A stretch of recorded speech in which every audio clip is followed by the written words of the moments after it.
Sayyidina Muhammadin wa ala alihi wa ashabihi ajma'in amma ba'du.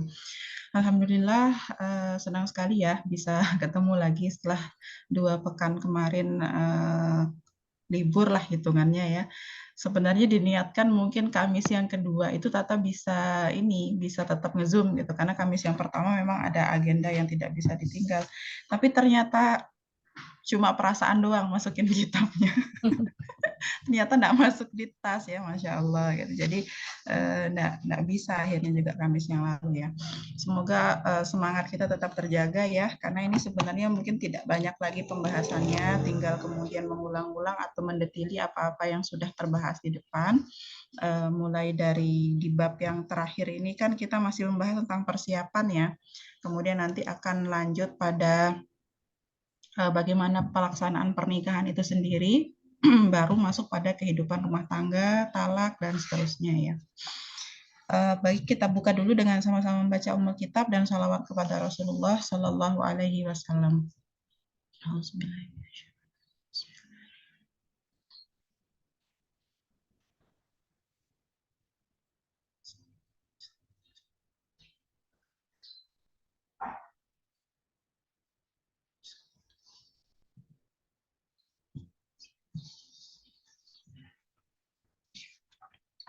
Kita sekarang masuk poin 3 apa poin 4 ya? Kita lupa. Poin 3, Mbak. Poin 3 baru ya. 2 poin. Oke.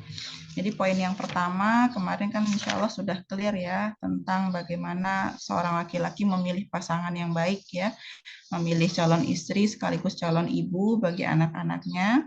Kemudian yang kedua tentang kebolehan nazar ya atau melihat ya dalam rangka menguatkan keyakinan ya atau memunculkan kecondongan untuk mempercepat proses menuju pernikahan itu gitu ya. Dan yang ketiga kita akan membahas tentang hurriyatul mar'ati fil ikhtiyari ya, tentang kebebasan para perempuan dalam ikhtiar ya. Ikhtiar di sini bukan usaha ya, tapi ikhtiar ini dalam memilih gitu ya. Jadi kalau kemudian mungkin ada pada sebagian kalangannya yang menganggap misalnya proses pertunangan ya, anak dijodohkan itu adalah sesuatu yang kemudian sejalan dengan biahnya Islam misalnya. Afwan, sebentar ya.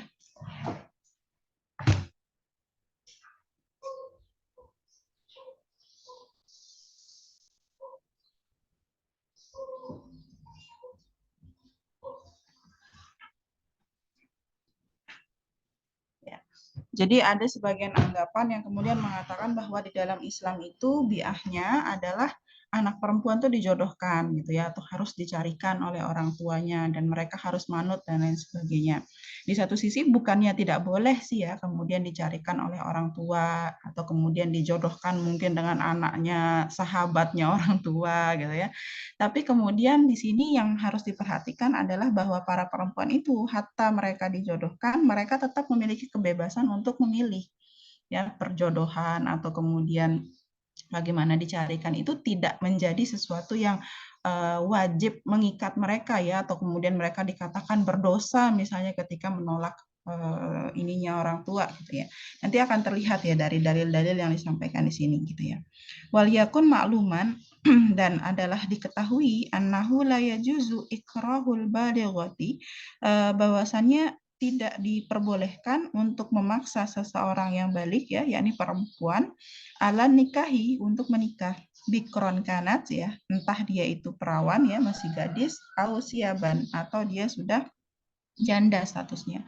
Wa kam lil ikrahi min balaya dan berapa banyak gitu ya dari pemaksaan itu kita akan menemukan malapetaka wa nukbatin dan juga bencana wa awakibin wa khimatin dan berbagai akibat-akibat buruk. Innal islama sesungguhnya Islam ya bahu kullal abai ya menolaknya dengan segala bentuk penolakan gitu ya. Artinya memang itu tidak sesuai dengan Islam ya ketika ada pemaksaan-pemaksaan. Kalau zaman dulu ada film apa ya Siti Nurbaya itu ya. Kalau kemudian anak-anak zaman sekarang mungkin nggak ngeh gitu ya, tapi itu terkenal banget zaman dulu gitu ya. Karena mempertontonkan perjodohan yang benar-benar dipaksakan. Ya. Dan itu ternyata bukan praktek yang baru-baru ini muncul gitu ya. Atau kemudian kalau feminis bilang itu kan apa ya ketika mereka akhirnya membela nasib perempuan, itu hak kami, bla bla bla dan seterusnya. Ini masyarakat modern atau para laki-laki, para bapak kemudian memaksakan pendapat mereka gitu ya. Faktanya itu memang terjadi sejak dulu, bahkan di masa Rasulullah Shallallahu Alaihi Wasallam, sehingga pengaturan Islam itu memang sudah ada sejak saat itu ya. Ini terlihat dari apa yang diriwayatkan oleh Imam An-Nasai gitu ya, bahwa anna fatatan dakhalat ala Aisyata ummul mukminina radhiyallahu taala anha ya, bahwa seorang perempuan ya, perempuan fatatnya ini berarti dia masih muda ya, hitungannya semacam kalau di kita nih kayak remaja-remaja gitu dah ya, mendatangi atau memasuki biliknya Bunda Aisyah Ummul Mukminin, semoga Allah meridhoinya, faqalat ya, maka kemudian remaja perempuan itu berkata, inna abi ya, wajni ibna akhihi ya, sesungguhnya bapakku hendak menikahkanku dengan anak saudaranya ya, berarti ini mau dinikahkan dengan sepupunya nih, liyarfa'a bi khosisatihi ya, untuk untuk menaikkan ya, menaikkan semacam menaikkan derajatku gitu ya, atau hal-hal yang sebelumnya rendah dariku gitu ya.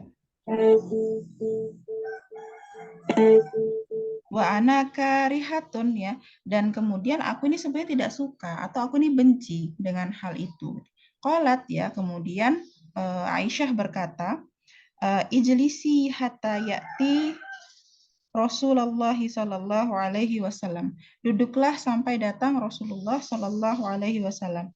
Faja'a Rasulullah sallallahu alaihi wasallam ya, kemudian Rasul datang, fa akhbarathu ya, fa akhbarathu. Kemudian perempuan itu mengabarkan permasalahannya kepada Rasul. Fa'arsala ila abiha fada'aha. Kemudian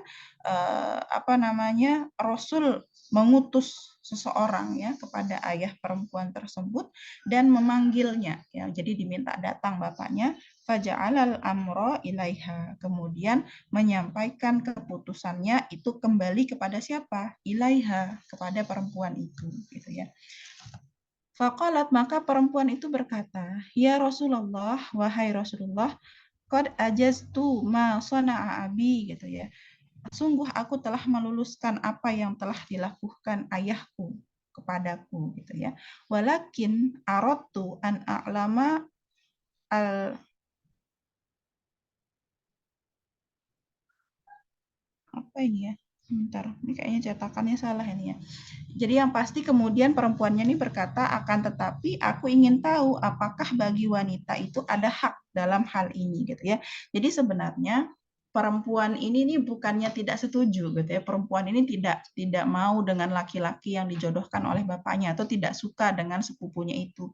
Kalau kemudian tadi dia berkata wa anaka rihatun ya, yang tidak dia senangi itu adalah kok disuruh-suruh gitu ya. Kok kemudian seolah-olah dipaksa. Makanya kemudian dia datang bertanya kepada Bunda Aisyah yang akhirnya dipertemukan oleh Rasulullah, sebenarnya ingin nanya, boleh enggak sih kayak begitu? Atau kemudian ketika ada fakta seperti itu, perempuan itu boleh milih enggak sih? Boleh bilang enggak gitu kan? Sampai kemudian akhirnya diperjelaslah kemudian di dalam konteks ini ya, bahwa memang itu semua kembali kepada si perempuan ya.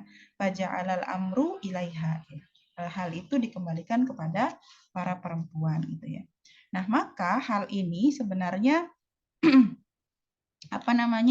ketika para perempuan itu memang memiliki hak ya untuk memilih ya, mengatakan iya atau mengatakan tidak pada lamaran seseorang atau perjodohan yang dilakukan oleh orang tua gitu ya, maka ini sekaligus mengindikasikan bagi para pelamar gitu ya, bagi para laki-laki yang melamar seorang perempuan, mereka harus mengabarkan keadaan yang sebenarnya ya kepada perempuan itu.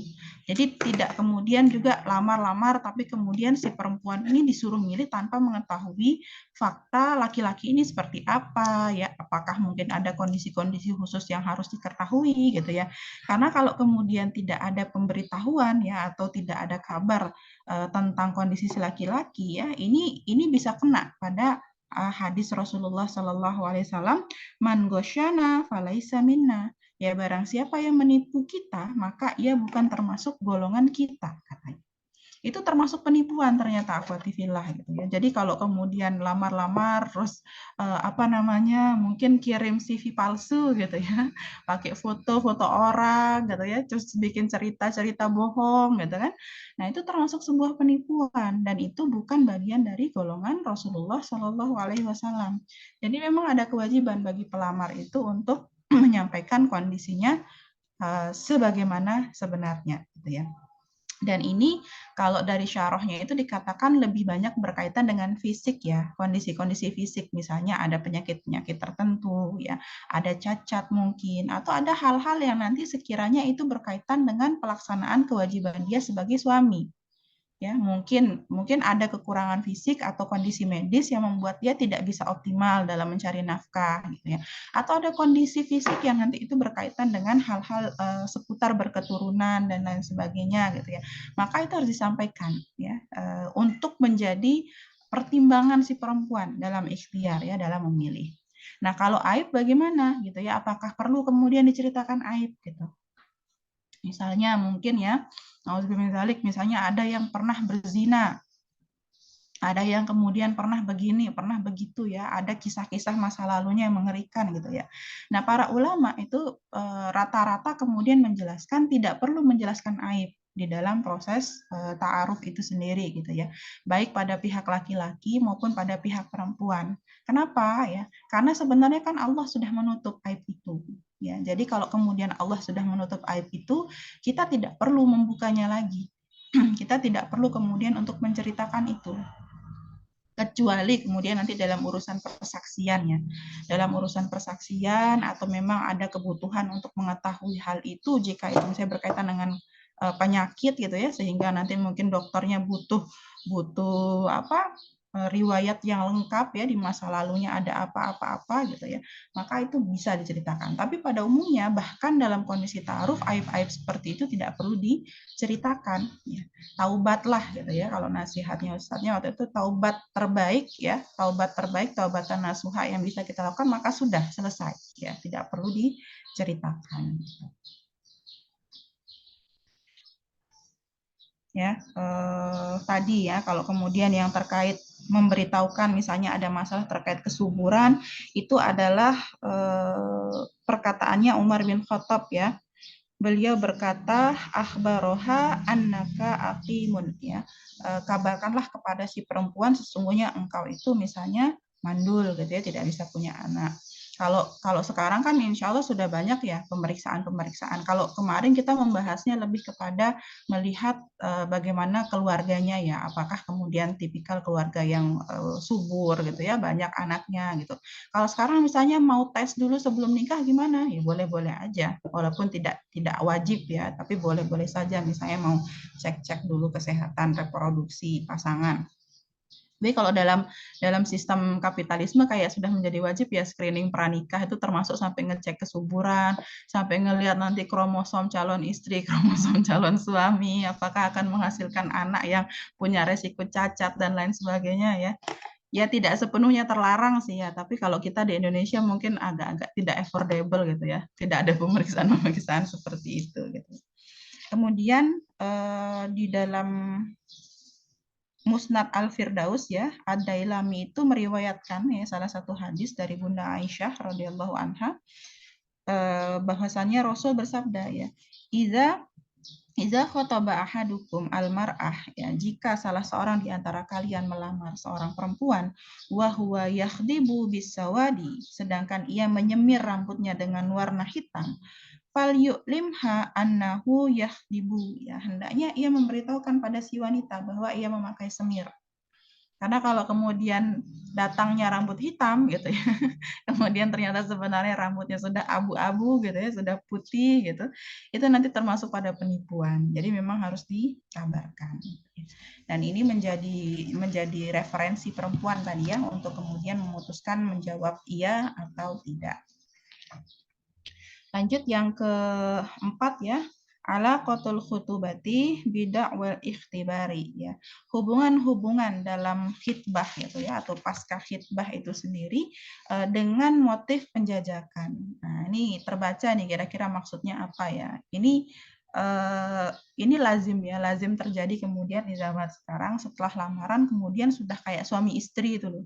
Sudah kayak orang pacaran ya. Hatta judulnya kita ta'arufan kok. Kita ta'arufan, kita khitbah gitu ya, sudah dikasih judul ta'aruf dan khitbah. Tapi kemudian setelah khitbah, setelah tukar cincin misalnya begitu, akhirnya kayak pacaran pada umumnya atas nama sudah saling lamar, atas nama tinggal nunggu hari H, tinggal sebulan lagi misalnya. Nah, itu ternyata ada pembahasannya ya di dalam Islam. Ternyata abahal Islamu lirrojuli ya. Islam itu membolehkan bagi seorang laki-laki idza aroda an yatazawwaja imra'atan, jika ia hendak menikahi seorang perempuan, an yanzuro ilaiha, untuk melihat kepadanya. Ini sebagaimana yang sudah kita bahas kemarin ya, nazar itu sendiri. Balwa ammarahu bidzalika ya, bahkan kemudian diperintahkan untuk melakukan hal itu, untuk menumbuhkan kecondongan kemarin ya.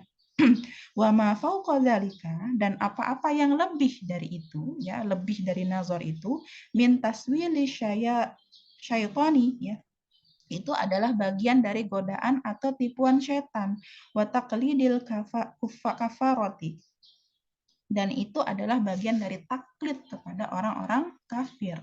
Jadi yang dibolehkan dalam Islam pasca khitbah memang hanya nazar.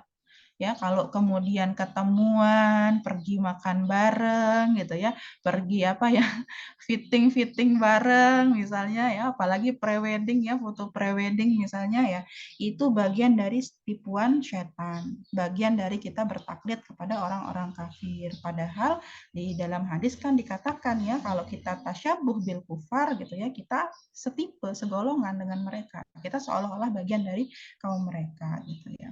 Jadi sekarang tipuan atau godaan setan itu datangnya ya bukan dalam bentuk bisikan-bisikan saja ya, bahkan tervisualisasi dengan jelas, terlihat dari kebiasaan-kebiasaan yang dilakukan oleh masyarakat saat ini gitu ya. Jadi ketika lamaran kemudian ada sesi foto bareng gitu ya, padahal kemudian foto bareng itu ada hukumnya tersendiri misalnya di dalam Islam gitu ya. Apakah foto bareng itu termasuk nazar ya? Kan ternyata tidak gitu ya, foto bareng dan lain sebagainya gitu ya. Atau bahkan traveling dulu gitu ya. Dan nauzubillah min zalik ya, pernah Tata dapatkan fakta ya, juga kemudian semacam artikel yang mengatakan harus dicicipi dulu ya. Nauzubillah min zalik. Dicicipi ini bermakna sebelum nikah kan harus tahu dulu ya bagaimana nih kualitas calon pasangan dalam urusan hubungan ranjang ya. Semengerikan itu gitu loh. Karena kemudian sudah lamaran jadi seolah-olah boleh nyicip dulu supaya tahu nanti setelah menikah itu mungkin ada begini, ada begitu dan seterusnya ya. Nauzubillah min dzalik. Ya, innal fatata la yastati'u gitu ya. Sesungguhnya seorang remaja putri itu tidak akan mampu karena taz'uma ya, seperti yang ia sangka, anta'rifa haqiqatal fata fi fatrati matusmihi bil khutubati ya. Untuk mengetahui hakikat dan jati diri seorang pemuda dalam masa lamaran itu tadi ya, dalam periode yang kemudian disebut sebagai masa lamaran. Wala huwa kadzalika, demikian pula bagi si pemuda, li anna mahma kanat akhlaquhu ya.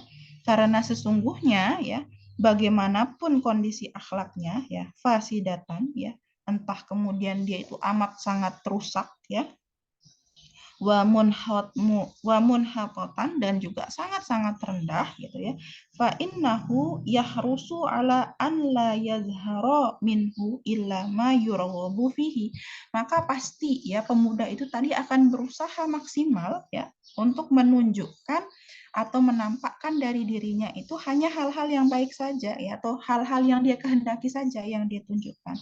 Wa kadzalika hiya, demikian juga pada si remaja perempuan ya.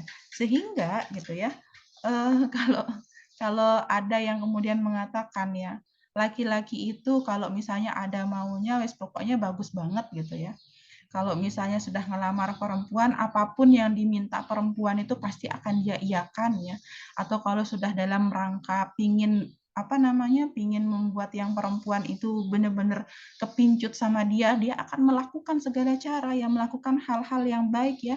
Dia berusaha hilangkan yang buruk-buruk dari dirinya gitu ya. Maka itu ternyata adalah sebuah hal yang lumrah ya, hal yang dibenarkan oleh Syekh Muhammad Alwi Al-Maliki. Tapi ternyata bukan cuma laki-laki yang begitu. Selama ini perempuan yang sering menuding laki-laki begitu gitu ya. Ternyata di sini dikatakan wa kadzalika hiya. Para perempuan juga gitu ya. Pasti kemudian jaga image gitu ya, yang diperlihatkan itu yang bagus-bagus ya, yang jelek-jeleknya itu kalau bisa dilupakan gitu ya, atau kalau perlu diminta keluarganya jangan membahas yang jelek-jelek misalnya gitu kan ya. Maka Syekh Alwi mengingatkan di sini pada semua orang-orang ya, agar tidak kemudian bertaklid kepada orang-orang kafir yang mana pada orang-orang kafir itu di masa pasca lamarannya mereka gitu ya. Mereka kemudian melakukan aktivitas yang serupa seperti orang-orang yang sudah menikah, atau kemudian mereka saling menipu di masa ini gitu ya. Yang laki-laki menipu yang perempuan menipu yang laki-laki gitu ya. Maka ketika kemudian mereka saling menipu ya, dan salah satunya pun tertipu ya, sangat mungkin nanti terjadi hal-hal yang sebenarnya tidak dibolehkan di dalam syariat, tapi malah mereka lakukan gitu ya. Nah, sampai dikatakan di sini ya, kalau kemudian dibiarkan hal-hal ini ya, di masa penjajakan dan masa pengujian ini, dibiarkan mereka berinteraksi semaunya, sedangkan ada kemungkinan kepalsuan dan kebohongan satu dengan yang lainnya, maka pasti akan ada yang menjadi korban gitu ya. Sampai dikatakan banyak terjadi di mana-mana para remaja putri yang akhirnya menjadi mainan di tangan para lelaki ya. Auzubillahimin zalik ya.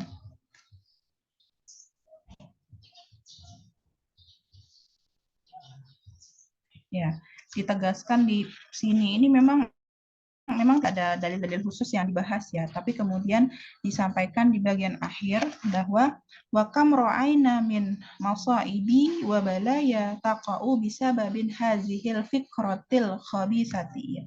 Dan seberapa banyak kita melihat ya berbagai musibah juga bencana yang terjadi disebabkan karena pemikiran yang kotor ini, pemikiran yang rusak ya. Seolah-olah sudah sah menjadi suami istri sehingga boleh melakukan hal-hal yang sebenarnya dilarang agama. Karena dohi tuhu irdul binati maskinati gitu ya. Padahal kemudian yang menjadi korban itu nanti ujung-ujungnya adalah perempuan yang malang itu tadi. Ba'da an kadzaba 'alaiha bima saqafulaha minaru'udil kadzibati ya. Setelah bahwasannya laki-laki itu mengingkari janji-janji kosong ya, dan berbagai tipuan yang diberikan kepada si perempuan tadi gitu ya. Dan ini akan menjerumuskan perempuan, membuat perempuan itu seringkali merasa terjebak ya. Kan sudah terlanjur ya, sudah kemudian begini dan begitu. Kalau tidak lanjut, misalnya kalau kemudian akhirnya dia menolak, tidak jadi menikah, nanti akan terjadi masalah, ya ada implikasi begini dan begitu. Mungkin kalau akhirnya dia ngotot untuk mengakhiri lamarannya itu ya, tidak lanjut ke jenjang pernikahan, mungkin selesai nih urusannya dia atau hubungan yang salah dengan si laki-laki itu. Tapi pasti itu sudah mempengaruhi masa depannya ya, menodai ya harga dirinya tadi itu ya. Dan ini yang kemudian sebenarnya harus paling, kalau misalnya feminis itu bilang mereka itu membela hak-hak perempuan ya, atau kemudian menjaga kehormatan perempuan, harusnya ini kan menjadi salah satu poin yang kemudian mereka kritisi ya. Bagaimana kebiasaan-kebiasaan seperti ini harusnya dihilangkan, harusnya orang-orang kemudian kembali kepada pengaturan Islam terkait hubungan antara seorang laki-laki yang melamar seorang perempuan gitu ya. Sampai sini ada yang mau ditanyakan dulu untuk 2 poin tadi? Ya, silakan Awati Villa. Lalu saja. Silakan Mbak Lala. Yang poin nomor 4 tadi itu kan dikatakan Islam membolehkan laki-laki yang hendak menikahi perempuan itu untuk memandang perempuannya. Akan tetapi lebih daripada itu adalah bagian dari godaan setan. Nah, Lala kan punya kontakan yang dia itu ada laki-laki yang mau nikahin dia, tapi laki-lakinya minta untuk nikah sekarang, tapi perempuannya bilang nikahnya nanti aja 2024 gitu. Nah, terus yang si perempuan ini memang tidak ada kontak apapun dengan laki-laki itu, cuman perempuan ini sering dapat dari sekitaran orang-orang dari keluarganya perempuan, baik dari keluarga perempuan sama dari orang-orang sekitar yang pihak laki-lakinya gitu, kabar-kabar tentang, tadi dia eh, pulang kampung, misalkan sereceh pulang kampung lah, pulang kampung atau dia pokoknya ngasih tahu tentang sifat-sifatnya, bla bla blanya. Itu termasuk dari godaan setan yang dimasuk atau enggak, Ustaz? Kalau kalau kemudian itu bukan dia sendiri yang mencari tahu gitu ya, atau kemudian dia bersikap seperti seolah-olah sudah jadi istrinya yang laki-laki ya, sehingga dia kepoin semua tentang laki-laki, sebenarnya nggak masalah sih gitu ya. Misalnya dapatnya dari orang lain gitu ya, tanpa dia minta-minta. Cuma yang memang menjadi hal yang harusnya kita garis bawahi nih dari yang Lala sampaikan tadi, kenapa ada banyak orang yang tahu mereka ini sudah gitu loh, sudah saling dia ini dilamar yang laki-laki itu, sehingga orang-orang itu berkepentingan untuk mengabarkan ini dan itu kepada yang perempuan gitu. Padahal kan lamaran itu memang harusnya dirahasiakan ya. Hanya orang-orang yang berkepentingan yang tahu, misalnya kemudian ya kedua pihak ya, laki-laki dan perempuan itu tadi, kemudian mungkin orang tuanya atau kalau ada perantaranya gitu ya. Nanti ada pembahasan di belakang ya, yang harusnya diumumkan itu bukan lamaran gitu kan. Nah, kalau kemudian lamaran itu diumumkan atau kemudian diketahui oleh banyak orang, maka hal-hal kayak tadi itu ya sulit dihindari. Kita dicie-ciein gitu ya, kita digodain sama teman-teman gitu ya. Dan itu bisa akhirnya menjerumuskan pada hal-hal yang sebenarnya tidak boleh dilakukan. Kan kita nggak bisa memukul rata ini ya, memukul rata pemahaman orang. Misalnya kita bisa memasang prinsip nih, saya dilamar ya, saya tidak akan melakukan apapun. Tapi orang lain yang tidak tahu bisa kemudian mengompor-ngompori gitu loh. Akhirnya ya kalau sewaktu-waktu iman kita mungkin sedang tidak dalam keadaan baik-baik saja ya, bisa jadi kita akan tergoda oleh setan juga gitu ya. Tapi kalau tadi kondisinya misalnya dia bilang dia menerima lamaran tapi mau nikahnya tahun 2024 ya sebenarnya nggak masalah selama laki-lakinya pun setuju. Cuma kewajiban mereka pasca lamaran itu setelah nazar itu kan tujuannya memang untuk memantapkan ya. Kalau sudah mantap ya kemudian tidak perlu ada yang lain-lain lagi, tinggal tunggu aja sebenarnya. Obrolan-obrolannya paling seputar teknis pelaksanaan acara mungkin atau kesepakatan mahar dan lain sebagainya. Hal-hal yang lain sudah tidak diperlukan untuk dibahas. Dan bisa jadi tantangannya di situ. Ini kan 2024, apakah awal, tengah, akhir lagi nanti kan. Nunggu lagi tuh yang godaannya besar itu nanti dalam masa penantian. Penantian menuju hari H itu konon ya godaannya jauh lebih besar daripada penantian datang orang melamar. Begitu. Mbak Lala mau menambahkan? Udah itu aja. Jazakumullah khair, Ustaz. Jazakallah khairan Mbak Ta untuk jawabannya. Dari Awati Villa ada yang mau menambahkan atau ada yang mau bertanya lagi? Kalau enggak ada mungkin dilanjut ke poin 5 aja Mbak Ta ya. Tafadhol Mbak Ta. Dari tadi suara Tata lancar ya?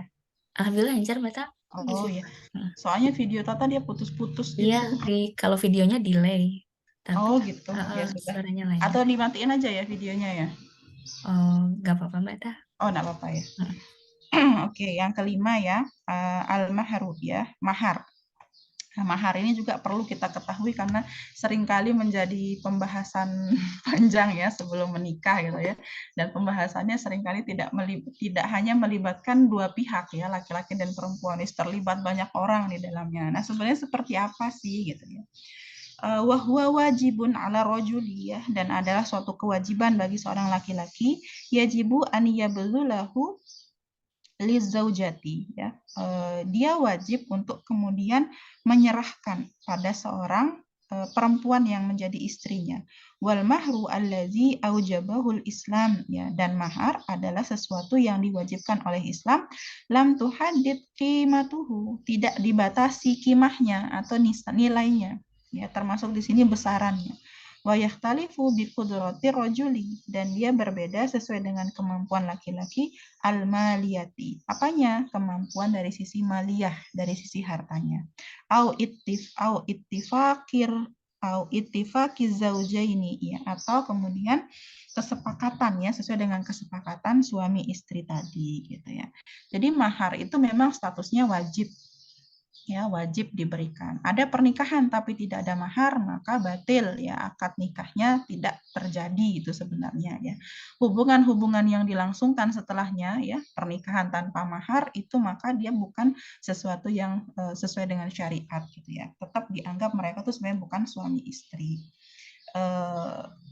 Dan kewajibannya ini itu disepakati oleh seluruh ulama, ya. Jadi tidak ada yang kemudian mengatakan sunnah, gitu ya, atau kemudian boleh ngasih, boleh enggak ada. Semuanya kemudian mengatakan wajib.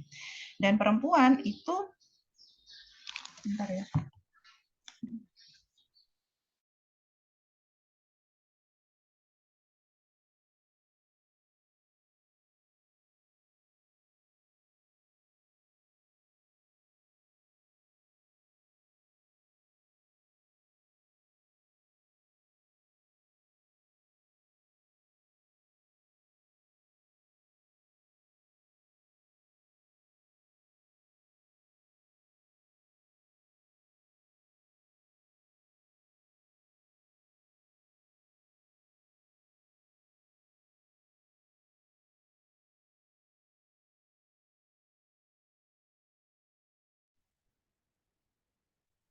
Ya, afwan ya.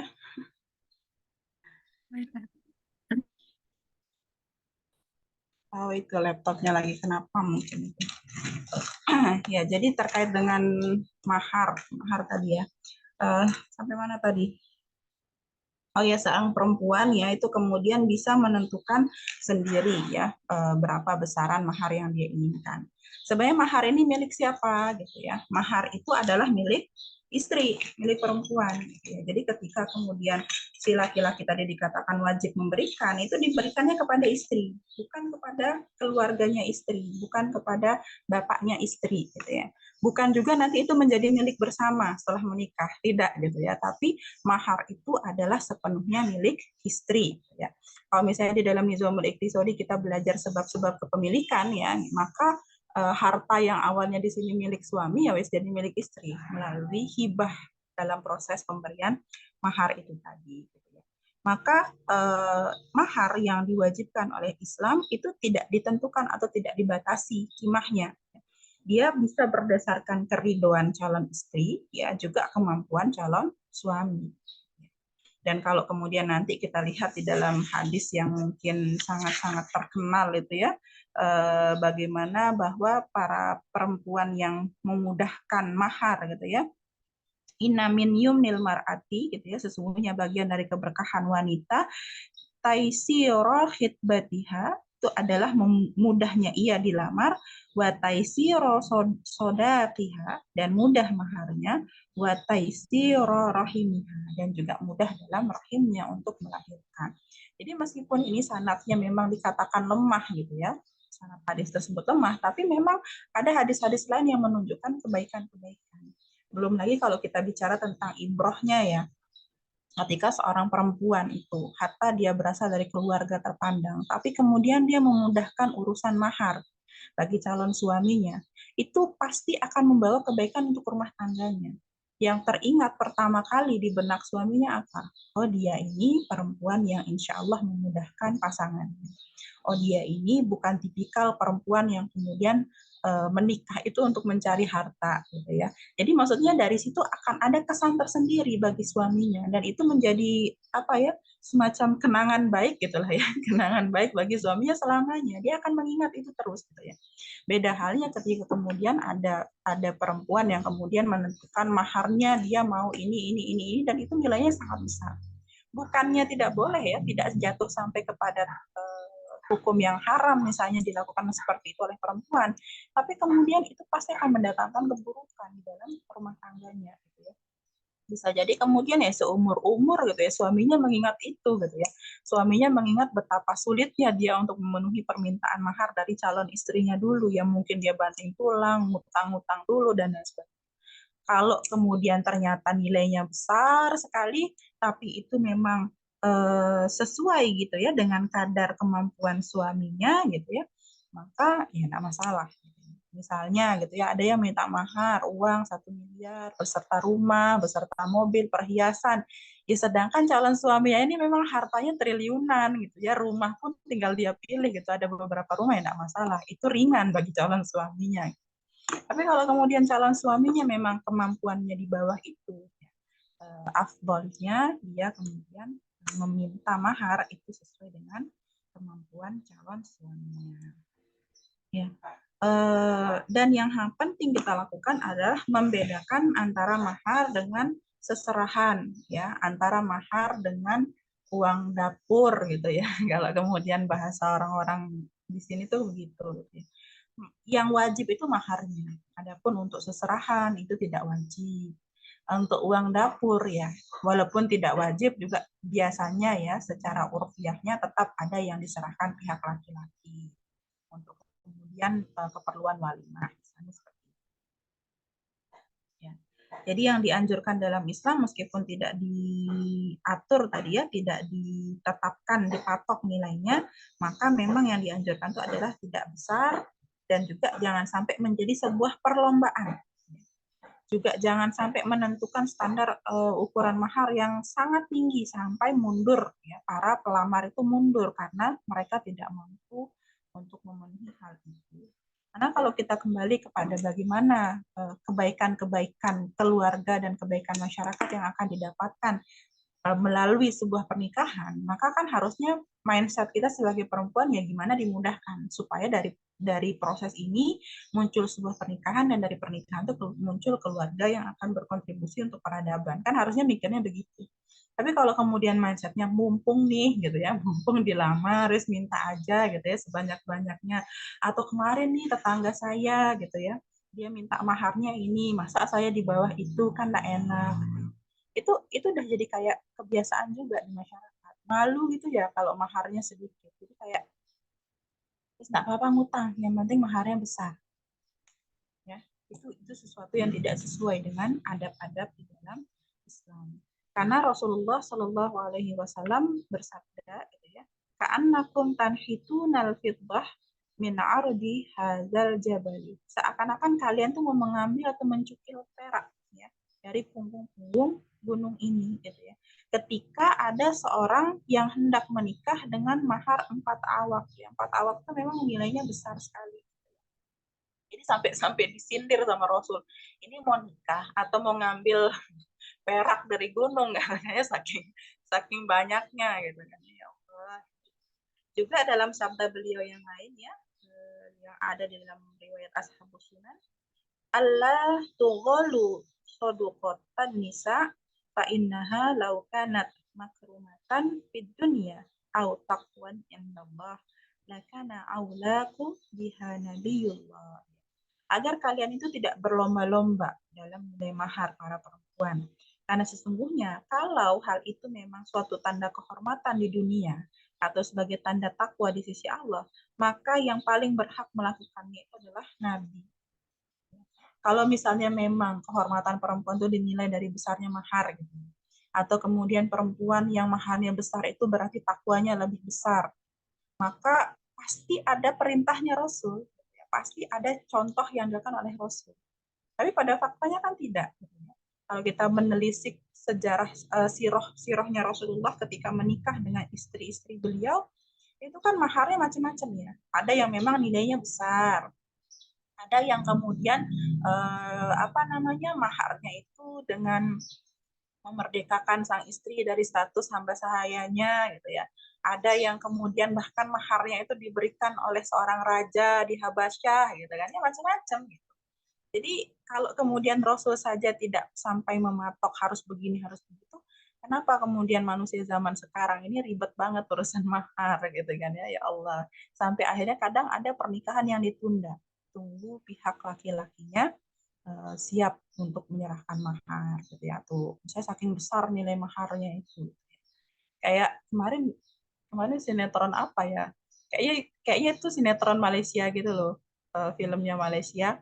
Terus muncul tuh di FB Tata penggalan sedikit ceritanya itu kayaknya kesan yang Tata tangkap dari cuma sekian ya kayak 2 menit apa berapa gitu videonya itu. Jadi ceritanya kayaknya nih si perempuan ini maharnya tinggi banget. Berapa nilainya ini yang uang ringgit gitulah pokoknya disebut gitu kan. Nah, terus ketika dia menyediakan makanan untuk ibu mertuanya sama bapak mertuanya, dia kasih makan ala kadarnya gitu loh.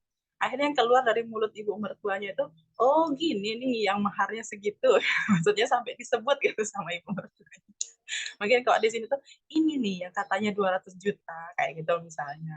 Jadi akhirnya kan sakit hati tuh dibawa-bawa ukuran mahar itu karena mungkin memang sebagian orang merasa sangat berat, tapi karena mengikuti gengsi gitu ya, mengikuti akhirnya kemudian mempersulit laki-laki dari besaran mahar. Kalau kemudian yang di Sumatera Barat ya atau kemudian budaya Minang itu ada yang tahu nggak? Itu yang dibayarkan perempuan itu sebenarnya mahar atau biaya pernikahan ya? Karena kemarin kan sempat viral ya ada seorang perempuan yang sampai bunuh diri itu kan karena kemudian nggak bisa bayar 500 juta apa berapa itu katanya. Itu mahar atau uang kayak semacam seserahan itu ya? Kalau budaya Minang sih Pak kurang paham, Mbak Ta. Mungkin teman-teman ada yang paham? Nah, ada orang Minang juga. Dari Jadi siapa yang tahunya tuh yang Makassar justru yang uang panai itu. iya, tapi itu bukan mahar kan ya kalau uang Ah, panai. bukan, tapi biaya untuk ini Mbak Ta, untuk resepsi. Jadi pihak laki-laki membiayai resepsinya pihak perempuan gitu. Iya. Tapi Dan bukan itu malah kayak kayak jatuhnya kayak lebih wajib ya dibandingkan mahar. banget iya. Ya, begitulah ya. Itu budaya-budaya yang dibikin sendiri oleh manusia. Padahal sebenarnya Islam itu amat sangat memudahkan. Gitu ya. Oke, kita lanjut ya ke pembahasan. Hmm. Oh, ini tambahan sedikit ya. Tambahan sedikit. Ada sebenarnya hadis-hadis ya. Kalau kalau yang tadi disampaikan di sini kan perempuan yang berkah itu atau perempuan yang mulia itu ketika maharnya ringan ya atau maharnya mudah. Sebenarnya ada hadis-hadis lain yang mengatakan juga mahar yang tinggi, mahar yang besar itu menunjukkan itu adalah mahar terbaik ya. Jadi dari sisi dalil tentang maharnya, mahar terbaik itu adalah mahar yang paling tinggi. Ada tuh hadis yang bilang begitu. Ada juga yang bilang mahar yang terbaik itu adalah mahar yang paling ringan gitu kan ya. Nah, bagaimana kemudian mengkompromikan kedua dalil yang seolah-olah bertentangan ini? Mungkin nanti akhirnya ada yang bilang nah, mahar itu harus tinggi, ada yang bilang mahar itu harus ringan gitu ya. Ternyata komprominya itu adalah pada syariat bahwa perempuan itu harus memudahkan. Jadi mau nilainya tinggi, mau nilainya ringan gitu ya, yang penting posisinya adalah itu memudahkan calon pasangan. Gitu ya. Jadi tidak di besaran nilainya, tidak di besaran. Makanya kemudian kalau di masa ini ya, di masa Sayyidina Umar ketika beliau menjadi khalifah kan juga masyhur itu kisahnya ya, seorang perempuan yang protes ketika Sayyidina Umar membatasi besaran mahar ya.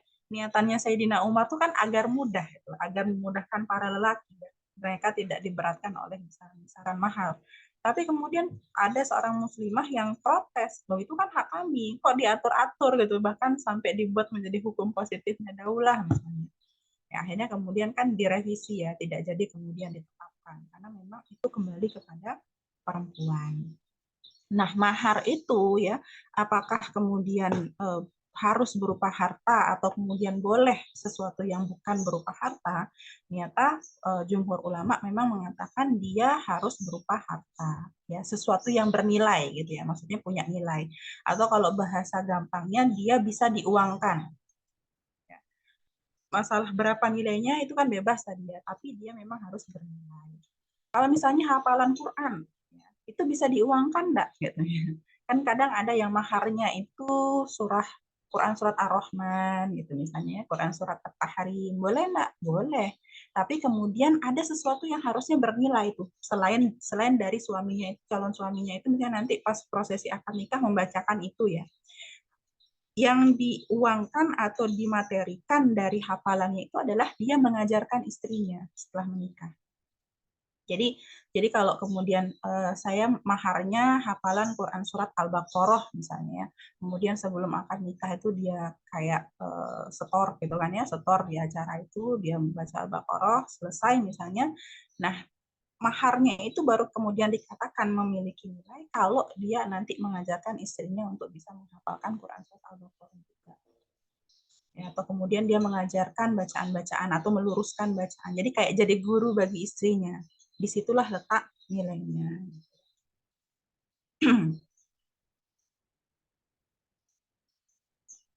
Oke, itu ya. Yang keenam ya.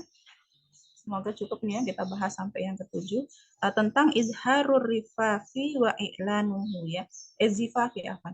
Izharur zifafi wa i'lanuhu ya. Menampakkan prosesi akad nikah dan mengumumkannya. Ya. Jadi yang dibahas di sini ya merupakan bagian dari adab Islamnya adalah izharnya atau menampakkannya, bukan bermewah-mewahannya atau harus begini dan harus begitu. Jadi hanya pada konteks menampakkan atau kemudian mengumumkan prosesi akad nikah itu. Wa yustahabbu izharu zifafi wa i'lanuhu. Ya, ini ada sesuatu yang istihab ya atau sesuatu yang disenangi, yang disunahkan untuk kemudian menampakkan serta mengumumkan pernikahan wa isharuhu bainan nas ya juga kemudian mempertunjukkannya di antara masyarakat liyashhudahu al-khassa wal 'amma ya untuk kemudian disaksikan baik oleh orang-orang khusus maupun orang-orang biasa. Liqaulihi sallallahu alaihi wasallam ya berdasarkan sabda Rasul sallallahu alaihi wasallam a'linu hadzan nikah waj'aluhu fil masajid wadribu alaihi bidufufi ya. Umumkanlah pernikahan ini, lalu kemudian jadikanlah ke acaranya itu di masjid-masjid dan tabuhlah rebana-rebana untuknya. Atau dalam riwayat yang lain, fa inna fasla ma bainal halali wal harami al-i'lani. Maka yang menjadi pemisah antara yang halal dan haram dalam pernikahan itu adalah iklannya ya, atau bagaimana hal tersebut diumumkan. Nah, ini dalil-dalil ya yang kemudian menjadi hujah kesunahan untuk kemudian menampakkan atau mengumumkan prosesi pernikahan. Apakah kemudian misalnya sekarang di era digital ini cukup gitu ya kita umumkannya lewat media sosial ya bisa juga. Yang penting kemudian diketahui karena apa namanya awalnya kan seperti yang disampaikan di hadis ya awalnya kan kemudian di antara keduanya ini tidak ada hubungan apapun ya. Haram kemudian interaksi dengan satu dengan yang lainnya. Tapi dengan akad nikah kan semuanya menjadi halal. Jadi termasuk untuk menghilangkan syubhat-syubhat di masyarakat atau berbagai prasangka, perlu itu memang diumumkan. Mungkin bikin acaranya private gitu ya. Nikahnya di KUA, kan mungkin tidak bisa mengundang banyak orang gitu ya. Terus sudah selesai pokoknya tidak ada acara lain lagi selain akad nikah di KUA itu. Kemudian pengumuman nikahnya dibuat di media sosial atau di broadcast di WA gitu ya boleh gitu kan. Boleh-boleh saja. Cuman masalahnya kan seringkali orang cuma tidak hanya melihat boleh-bolehnya saja. Jadi kalau kemudian ada yang nikahnya sir, ya, nikahnya rahasia, nikahnya diam-diam kemudian tidak diumumkan, nah itu tidak sesuai dengan adab dalam Islam sebenarnya. Ya, bahkan Tata ingat betul ya ada satu kejadian dulu Tata dapat pasien seorang anak yang dia itu sakit ini ya penyakit kongenital ya jadi kayak cacat bawaan yang tidak ada tindakan lain selain harus dioperasi. Jadi datang itu waktu Tata terima pasien itu kayak sudah kedatangan yang mungkin ketiga atau keempat gitu ya. Tapi memang sebelumnya sudah diedukasi ini harus dioperasi gitu kan. Sampai pas datang lagi ketemu Tata ya saya jelasin ini harus dioperasi Pak Bu gitu kan. Kalau cuma ngandelin obat pokoknya nggak akan bisa gitu. Terus nggak ada biaya Bu gitu kan dia jelaskan. Aku bilang bisa kok diurus ya zaman itu masih bisa ngurus-ngurus BPJS yang ke dinas sosial dan lain sebagainya. Kalau sekarang nggak tahu kayaknya lebih ribet prosesnya. Kita sudah jelasin prosesnya begini. Ternyata mentok dia apa? dia nggak punya surat nikah. Ini istri kedua yang dinikahi secara siri, terus disembunyikan dari istri pertama dan keluarga besar. Jadi kalau kemudian sampai mengurus surat miskin, surat ini, surat itu untuk biaya operasi anaknya, dia harus membuka pernikahan itu. Kan dia jadi terbuka informasi tentang pernikahannya dia dengan istri keduanya ini. Dan dia lebih memilih untuk tetap merahasiakan pernikahan itu daripada ngurus untuk anaknya itu. Akhirnya Tata tuh terdiam dengar dengar pernyataannya si bapak itu ya, dia lebih memilih untuk tetap menutup rapat-rapat rahasia poligaminya itu gitu. Kalau dari sisi keabsahan pernikahan ya mungkin sah-sah saja, tapi ternyata dia tidak mengumumkan itu sama sekali. Jadi dia tidak menjalankan kesunahan ini. Dan ternyata kan efeknya bisa sampai ke situ ya. Makanya pasti ada kebaikan gitu loh di balik kesunahan di dalam Islam gitu ya, termasuk mengumumkan pernikahan. Ya, akhirnya salah satunya kejadian seperti itu. Nah, apakah kemudian harus tabuh rebana tuh tadi ya di hadisnya itu dikatakan harus menabuh apa tabuhlah rebana gitu ya. Apakah wajib? Apakah sunnah? Nah, juga. Tujuannya itu supaya rame ya, supaya ada pengumuman. Jadi ibrohnya di situ. Kalau sekarang tidak pakai rebana sudah rame, ya nggak masalah. Cukup dengan undang kan udah rame ya kalau sekarang.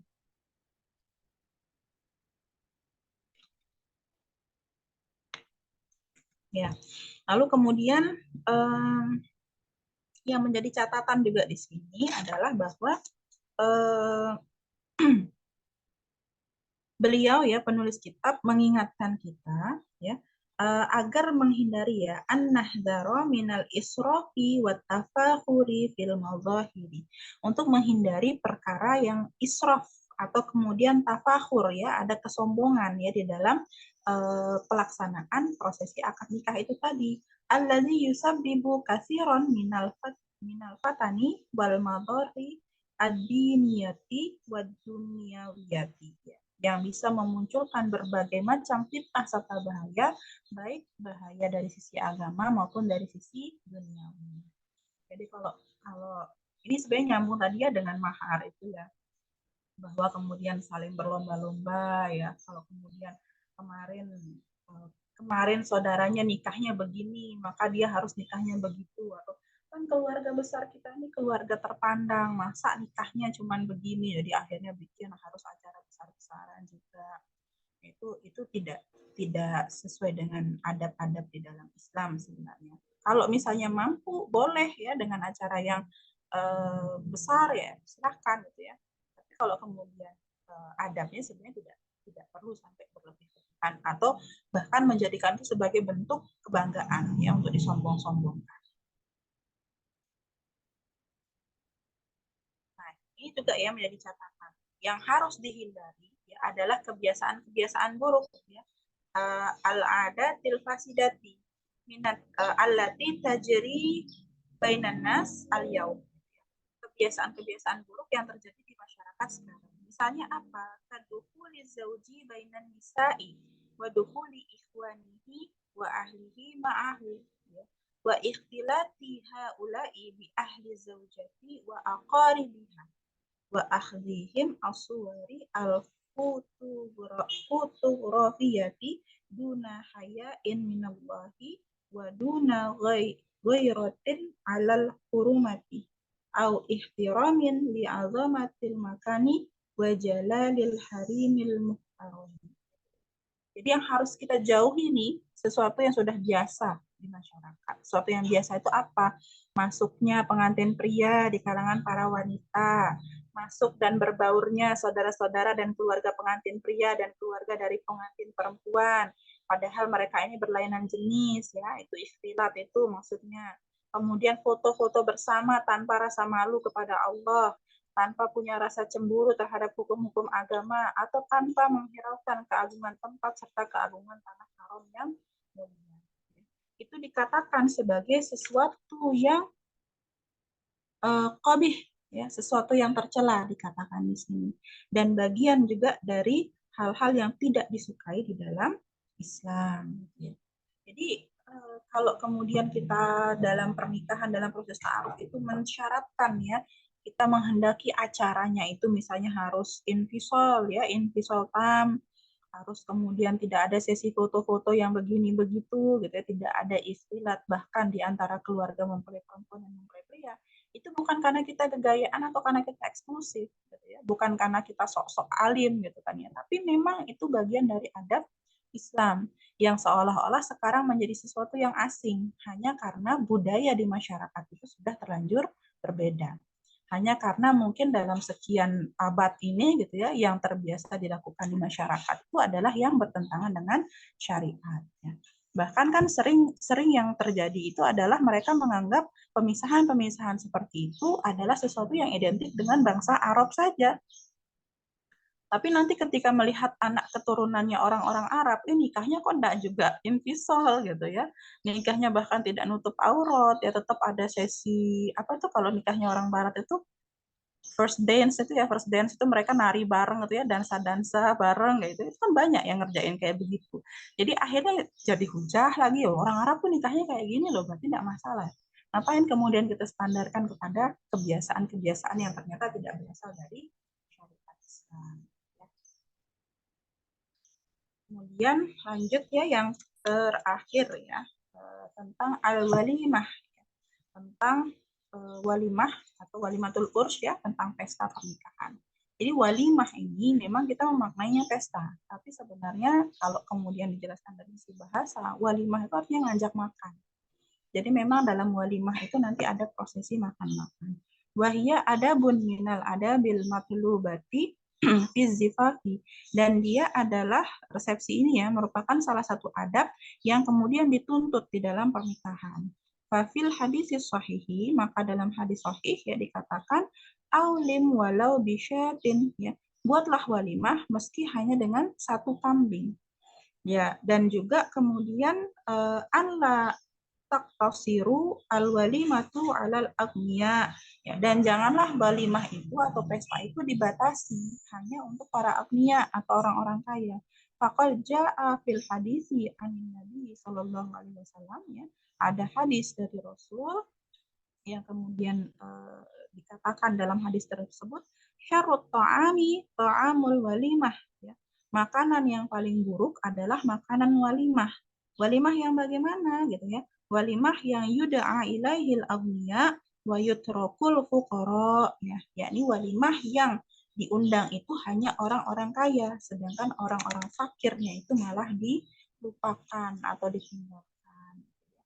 Jadi kalau kemudian bahkan begini ya, kalau di dalam salah satu penjelasan di dalam kitab,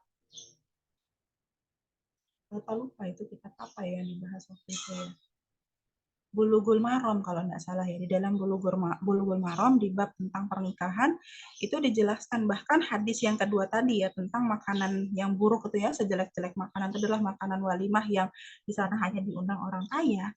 Berarti kan kalau makanannya buruk kita tidak boleh makan sebenarnya ya. Itu bisa menjadi alasan kita untuk tidak hadir ke dalam walimah, dalam undangan, menghadiri undangan walimah. Padahal undangan walimah itu adalah salah satu undangan yang wajib kita hadiri. Yang wajib kita hadiri gitu ya, kecuali ada udzur syar'i. Tapi ada kondisi-kondisi kita tidak lagi wajib untuk menghadiri walimatul urs itu. Pertama, ketika misalnya di situ kita ketahui menjadi majelis istilat. Kedua, kita tahu misalnya di situ ada kemudian hiburan-hiburan yang tidak syar'i gitu ya. Yang ketiga, salah satunya adalah ternyata mereka hanya mengundang orang-orang kaya. Ya, yang kemudian akhirnya di situ makanan-makanan yang ada di dalamnya dikatakan sebagai syarhut ta'am, ya, makanan yang buruk. Alasan-alasan itu boleh menjadi hujah kita untuk tidak hadir di dalam suatu pernikahan, ya, meskipun kita diundang di dalamnya. Jadi walimah ini singkat memang dibahas di dalam bab ini gitu ya, poinnya hanya beberapa baris gitu ya, karena memang walimah itu tidak ribet ya. Tujuannya adalah memang untuk kemudian sebagai bentuk syukur ya, berbagi kebahagiaan, makanya mengajak makan para tamu undangan. Kalau cuma bisa sembelih satu kambing silahkan, kalau nggak bisa kambing gimana, bisanya ayam silahkan, gimana sanggupnya gitu ya. Yang penting itu dalam rangka berbagi kebahagiaan dengan masyarakat sekitar. Yang sering membuat walimah itu ribet siapa? Manusianya sendiri ya. harus begini, harus begitu, kayak sudah menjadi maklumat bersama ya. Kalau ada keluarga yang nikah tuh bakal gempor, bakal tepar gitu ya, karena acaranya berhari-hari ya, bersesi-sesi, ya Allah. Ini Tata bersyukur semua ipar-ipar Tata sudah menikah gitu ya, adik Tata sudah menikah. Udah selesailah semua sesi gempor itu ya, Masya Allah. Oke ya, udah selesai untuk bab yang ini. Silahkan kalau ada yang mau ditanyakan. Nah, Alhamdulillah, mungkin ada yang ingin bertanyakan berkaitan poin 6 dan poin 7 tadi. Dan poin mahar ya. Tafadhol jika ada yang mau ditanyakan. Mungkin Sipa dulu Mbak yang bertanya. Sipa tuh lagi dihadapkan dengan ini ya, salah satu dulunya kontakan Sipa, cuman sekarang sudah ngaji gitu, dan ngajinya tuh dipegang sama yang lain, cuman masih suka curhatnya ke Sipa. Dan dia mau menikah di tahun depan, tapi qadarullah apa ya, mendapatkan kendala untuk walimah secara invisol gitu Mbak Ta. Dia terus bertanya, Teteh nanti aku ngundang gimana ya Teh, katanya gitu. Tapi di sisi lain secara struktural juga sedang mengupayakan agar nikahnya tetap bisa invisol gitu. Yang paling ini sih yang paling jadi PR tuh keluarganya tuh sudah punya persepsi buruk terhadap ngaji gitu. Kayak gitu. Nah kalau seperti itu tuh gimana Mbak Ta, dan sikap kita gitu sebagai teman ngajinya tuh seperti apa gitu. Iya, kalau kita sebagai orang hitungannya, walaupun kita teman baiknya, kita tetap adalah orang luar kan ya, Iya. dalam keluarganya. Jadi memang tidak bisa banyak yang kita lakukan dalam hal-hal seperti itu selain menguatkan yang bersangkutan. Karena semuanya memang kembali kepada dia yang akan nikah gitu ya. Kita mau secerewet apapun sama dia, tapi kalau dianya sendiri tidak tidak kuat ya, bukan dia yang ngotot, bukan dia yang kemudian Bazilan judi mengikhtiarkan harus invisotam, sulit memang. Atau misalnya nanti berhasil invisotam misalnya, akhirnya setelah lobby panjang gitu ya. Tapi kalau memang bukan dari dirinya sendiri, azam itu gitu ya. Nanti ada halangan sedikit di hari H, ya ada kendala sedikit di hari H, dia akan cenderung bisa memaklumi itu, atau kemudian ya sudahlah kita bisa apa.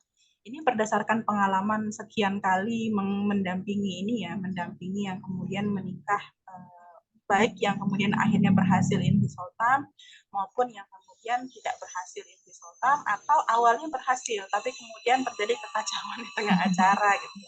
Jadi itu semua kembali kepada ketegasan pengantinnya. Nah, kalau kemudian sekarang posisinya Siva ini kan masih belum terjadi pernikahannya ya. Memang dikuatkan dari sisi nafsnya aja.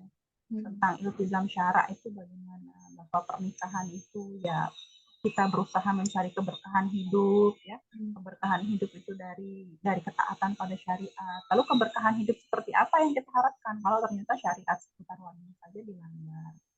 Yang kemudian akhirnya seringkali membuat para muslimah itu tidak enak hati ya, untuk sebenarnya kan sebenarnya gampangnya ya kalau kita mau lihat cara sederhananya, kalau memang ternyata dari pembahasannya itu tidak bisa dilakukan pernikahan yang invisotam, pilihan kita apa sebenarnya? Kalau tadi kembali ke pembahasan tentang khiyar itu, kan batalin aja kan boleh membatalkan khitbah sebenarnya kan ya, itu simpel itu loh di dalam Islam. Tapi akhirnya yang kemudian membuat sering kondisinya dilematis itu adalah tidak enakan sama pihak yang laki-laki, tidak enakan sama keluarga besar, apalagi mungkin sudah terjadi persiapan ini dan itu. Tapi kalau kemudian memang kita itu hanya tidak enakannya itu kepada Allah, gitu ya, yang kita ingin buat senang, yang kita ingin buat puas pihak itu adalah Allah, gitu ya, harusnya tidak ada rasa segan atau rasa tidak enak. Kalau bahasa Bimanya hawade itu itu salah satu penyakit yang buruk tuh ya, hawade sama manusia itu. Padahal harusnya kita itu hanya segan, hanya malu ketika berbuat salah di hadapan Allah saja. Ini mungkin Tata kayak ngomongnya kayak menggampangkan ya, seolah-olah itu ujian yang simpel sederhana. Tapi memang dalam Islam ya resepnya sederhana itu gitu ya. Selama itu belum terjadi, itu masih berada dalam area mukhayyar kita. Kita akan diminta pertanggungjawaban untuk hal itu. Tidak ada istilahnya terlanjur gitu loh. Jadi sudah terlanjur menerima pinangan, ya kan belum akad gitu kan. Jadi sudah terlanjur dipesan ini anunya gedungnya, sudah terlanjur dipesan WO-nya dan lain sebagainya ya bisa dibatalkan. Mungkin ada kerugian material gitu ya, kerugian dana sekian. Tapi daripada rugi di akhirat. Nah, kalaupun ternyata endingnya acaranya memang tetap tidak bisa intisal gitu ya, gugur kewajiban kita untuk menghadiri undangan. Kembali kepada penjelasannya tadi di bagian akhir. Mungkin nggak enak ya, sedih juga gitu ya, teman baik kita malah tidak hadir, tapi nggak masalah. Hadirlah di waktu yang lain. Tata termasuk yang sering datangnya itu ya ke rumahnya, H-1 mungkin, atau setelah acara baru ketemuan, karena tahu gitu kan ya acaranya di dalam ini nggak ada syariat gitu.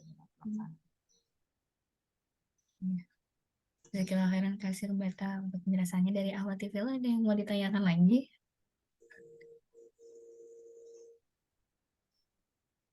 Nah, dari Mbak Tika. Tafadhol Mbak Tika.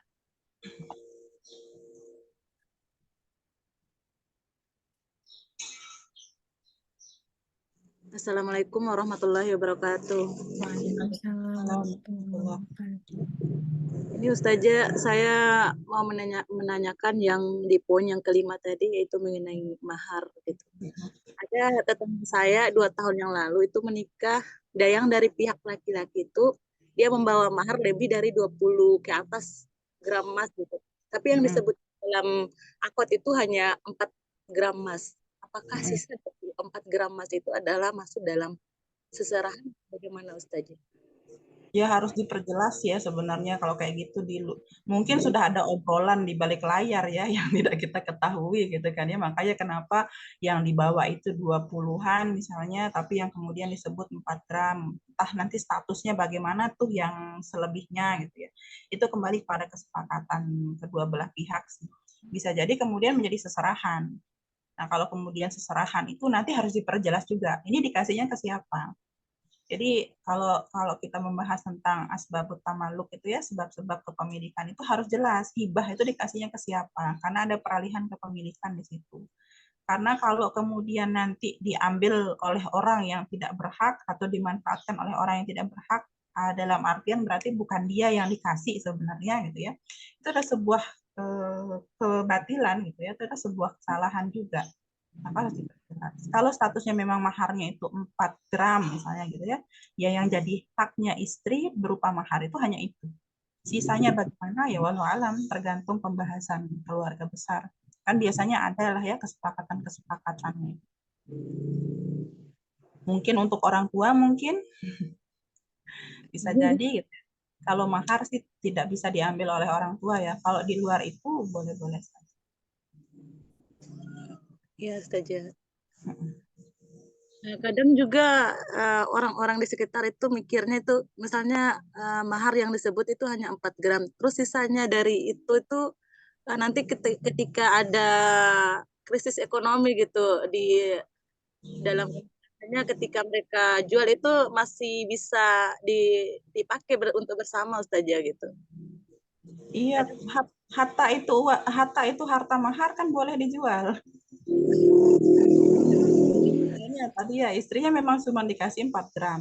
Faktanya juga memang cuma 4 gram itu saja yang dibawa. Jadi milik istri. Nanti terjadi mungkin masalah-masalah finansial. Suami butuh support dari istri. Istri mau jual emasnya itu kan boleh.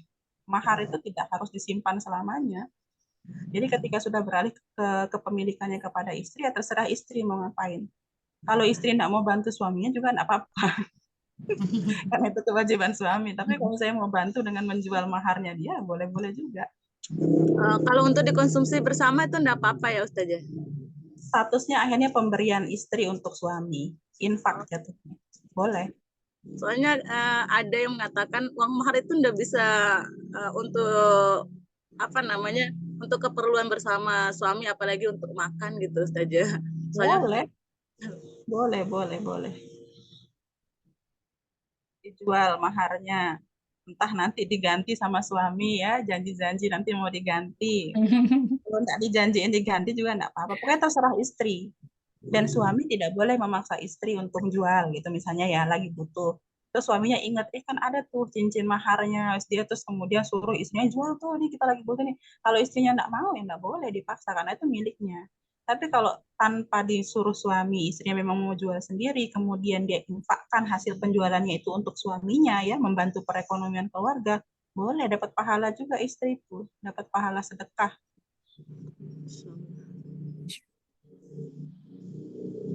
Paling yang berat itu kan kenangannya ya, aduh sayang nih mahar masa dijual gitu ya. Sebenarnya boleh dalam Islam. Kalau ada rezeki dibelikan lagi. Cuman emang gak diprosesi akannya sih. Statusnya sudah bukan mahar lagi Iya. gitu ya. Terus bukan main lagi. Insya Allah. Tadi dari Mbak Tika bagaimana Mbak? Puan? Insyaallah jazakillah khairan Ustazah. Wah iya khair. Ya. Oh tadi ada Umu Fatur raise hand. Umu Fatur, Tafadol Umu Fatur. Ya, Assalamualaikum Ustazah. Afwan bukan Umu Fatur, cuma lagi pinjam HP-nya Us. Masya Allah. Alhamdulillah Dengan habis Muna. barangnya ini. Ya, ya silakan Mbak. Dia mau Muna tanyakan Us, apakah Mm-mm. boleh dalam Islam itu wali itu berhak menolak lamaran seseorang dengan memberi alasan dengan mahar yang berat gitu. Namun sebenarnya itu eh, eh, alasan penolakan itu karena disebabkan karena ini Us. Karena apa sih? Karena nasabnya yang tidak baik menurut wali itu. Itu bagaimana Ustazah? Ya, kalau kembali ke pembahasan yang tadi ya terkait dengan adabnya juga syariatnya, yang menerima atau menolak itu sebenarnya yang perempuan aslinya ya. Ya. Pihak wali ya, pihak wali itu memang punya kewajiban ya, bapak itu punya kewajiban untuk mencarikan calon yang baik bagi anak-anaknya. Kalaupun kemudian misalnya akhirnya datang satu orang laki-laki, kemudian si perempuan ini main iya-iya aja gitu ya, mungkin kepincut sama apanya gitu ya. Nah maka tetap kewajiban bagi seorang bapak itu adalah mencegah keburukan kepada anaknya. Kalau Tata lupa waktu itu ya di pembahasan bab yang mana kan pernah tuh kita lihat salah satu sumber malapetaka di masyarakat saat ini adalah ketika bermudah-mudah untuk menerima lamaran ya, atau kemudian para bapak itu tidak menyeleksi calon suami anaknya. Jadi kalau ternyata ditemukan hal-hal yang tidak serap di bapaknya itu bukan kemudian menolak ke ininya ya, tapi kemudian menasihati anaknya, kemudian mengingatkan dia bagaimana tentang pernikahan dan seterusnya. Pokoknya ya sampai anaknya itu sendiri yang menolak gitu. Karena hukum asalnya anak itulah yang memilih. Tapi kalau misalnya bapaknya secara sorry kemudian bilang tidak bisa, bapak tidak mau menikahkan kamu dengan dia, ya ini juga harusnya menjadi pertimbangan bagi anaknya gitu ya. Di dalam pembahasan kitab Nizamul Ijtimai fil Islam ya kalau tidak salah itu ada pembahasannya. Seorang anak yang dia itu baik dalam baktinya kepada orang tua, tahu ketika orang tua sudah begitu, itu adalah suatu kebaikan. Tidak mungkin orang tuanya itu asal-asalan kan dalam menolak lamaran misalnya atau mengarang. Nah, maka anak yang paham tentang hal itu dia pasti akan ringan untuk kemudian mendengarkan apa yang disampaikan orang tuanya. Maka kalau misalnya pun dia tetap ngotot, siapa yang akan menikahkan dia gitu kan sebenarnya. Karena nanti walaupun hak hiarnya ada pada seorang perempuan, tapi kan yang menikahkan itu adalah wali. Maka ridho orang tua itu tetap mutlak dibutuhkan sebenarnya. Ada kondisi-kondisi memang ya seorang wali itu menjadi wali adol istilahnya. Wali yang kemudian akhirnya hilang hak kewaliannya. Yang kemudian qadhi itu bisa mencabut hak kewaliannya dan menyerahkan kepada wali yang lain gitu kan ya. Tapi itu konteksnya ketika kemudian penolakan-penolakan yang dia lakukan itu bukan disebabkan oleh alasan yang syar'i. Misalnya pokoknya enggak setuju aja gitu ya, enggak senang ngelihat mukanya mungkin gitu ya, atau pokoknya saya malah enggak mau dia nikah sama itu, nanti dia tuh diajak dakwah, diajak kajian, dia tuh mau nikahinnya itu sama yang lain yang kemudian speknya itu bukan spek syar'i gitulah kita bilang gitu ya. Anaknya ini bisa menggugat bapaknya. Dalam konteks begitu ya, anaknya ini boleh melaporkan bapaknya ke pengadilan sebagai seorang wali yang adol tadi. Maka kapan anaknya ini bisa menikah dengan pria yang dia idam-idamkan gitu ya, yang memang kemudian bisa menghantarkan dia pada kebaikan dunia akhirat, insya Allah ketika qadhi itu sudah mencabut hak kewalian bapaknya itu dan mengalihkan kepada pihak lain.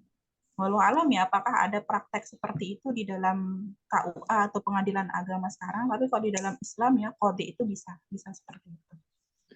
Enggak, Ustazah.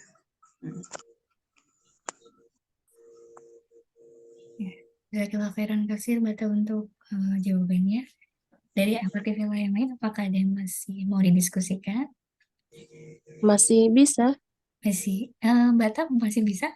Iya, boleh. Tadi kan telat mulainya ya. Ya. Tafadhol Mbak Lala.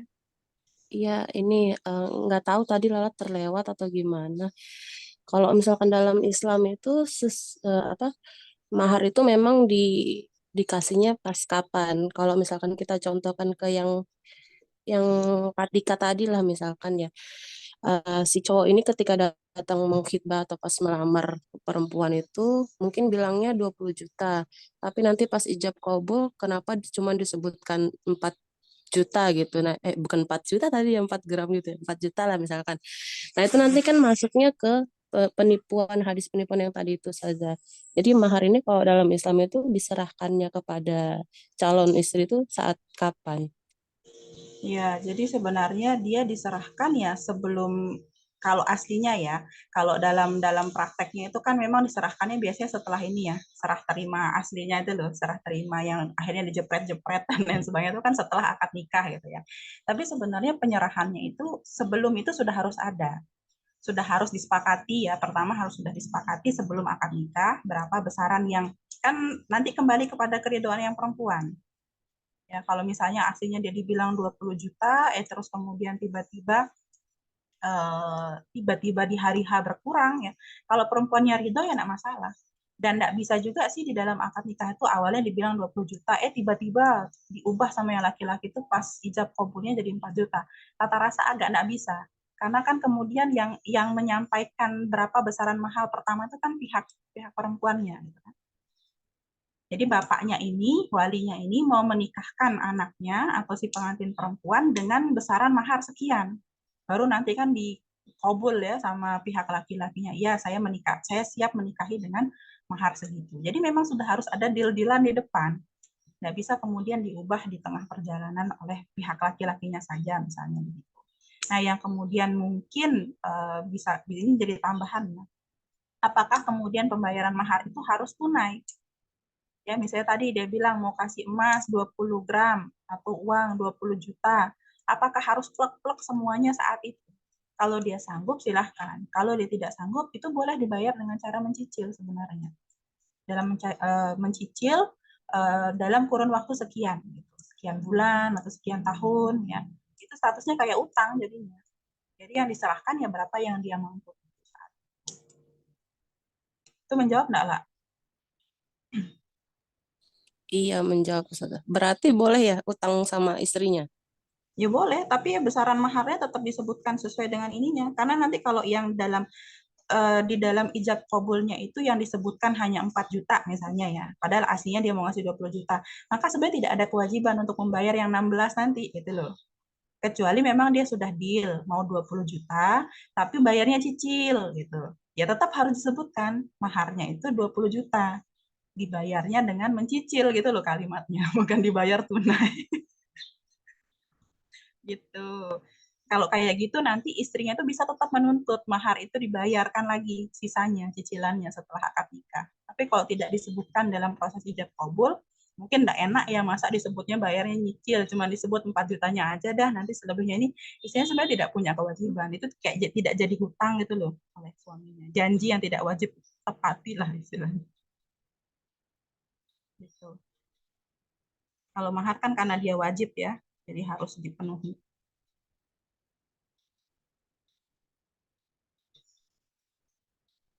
Gitu. Iya, Ustazah. Jazakumullah khair. Insyaallah. Jazakallah khairan kasir Mata untuk penjelasan yang luar biasa ya. Kalau kita mungkin satukan dengan pembahasan yang 2 pekan lalu ini sangat mantap sekali gitu ya. Dari Al-Fatihah, ada yang mau didiskusikan lagi? Kalau enggak ada, mungkin kita cukupkan ya Bata ya untuk pertemuan hari ini. Ya, jazakumullah khairan kasir untuk akhwati fillah yang sudah hadir hari ini. Dari Mbak Ta, apakah ada yang mau disampaikan lagi, Mbak Ta? Mungkin semacam ini aja ya, pengingat untuk kita semua bahwa entah itu nanti akan menjadi pernikahan kita, kalau Tata mungkin tidak gitu ya, Syifa tidak gitu ya, di teman-teman yang belum menikah gitu ya, atau mungkin pernikahan orang lain di sekitar kita, ketika memang ada hal-hal yang tidak sesuai dengan adab-adab Islam yang sudah kita pelajari, maka menjadi tugas kita untuk mengingatkan, mendakwahkan itu. Terkhusus lagi ya untuk diri kita, ya bagaimana nanti azam kita untuk melaksanakan adab-adab itu tadi. Memang sesuatu hal yang sulit mungkin ya, tapi bukan suatu hal yang mustahil. Karena yang akan dimintai pertanggungjawabannya oleh Allah itu kan bukan kita menikah atau tidak, tapi apakah pernikahan kita itu nanti pernikahan yang Allah ridhoi atau tidak. Itu aja. Ya, luar biasa ya. Dan dalam apa ya, proses pernikahan itu pasti masing-masing mendapatkan tantangannya, Mbak Ta ya. Iya. Iya, Makanya kalau sudah cerita masalah tantangan menuju pernikahan syar'i, ceritanya bisa bersesi-sesi. Bahkan kalau di ini Mbak Ta, dibuat kayak bukunya gitu, kumpulan Seru. cerita-cerita pernikahan syari, Masya Allah ya. Seru banget. Mungkin kelihatan berhasil hari hanya doang kan, Iya, betul. cuman kelihatan as in resultan, tapi proses menuju ke sananya, Masya Allah. Ya, Masya Allah ya. Mudah-mudahan yang berniat akan menikah tahun ini atau tahun depan Allah lancarkan dan mudahkan, dan Allah mampukan untuk melewati setiap prosesnya sesuai dengan apa yang telah Allah syariatkan. Jazakumullah khairan katsir untuk akhwati fillah yang sudah hadir pada pagi ini, dan jazakillah khairan katsir teruntuk guru kita Mbak Ta. Mudah-mudahan Allah selalu limpahkan afwa dan afiyah buat Mbak Ta. Barakallahu fikunna. Sifat tutup kajian pagi ini dengan istighfar, astagfirullahaladzim, astagfirullahaladzim, astagfirullahaladzim, hamdalah, alhamdulillahirabbil alamin, dan doa kafaratul majlis. Subhanakallahumma wa bihamdika asyhadu an la ilaha illa anta astaghfiruka wa atubu ilaik. Assalamualaikum warahmatullahi wabarakatuh. Waalaikumsalam. Warahmatullahi wabarakatuh. Ya, makasih. Assalamualaikum warahmatullahi wabarakatuh. Izin live Mbak Ta, izin DN ya.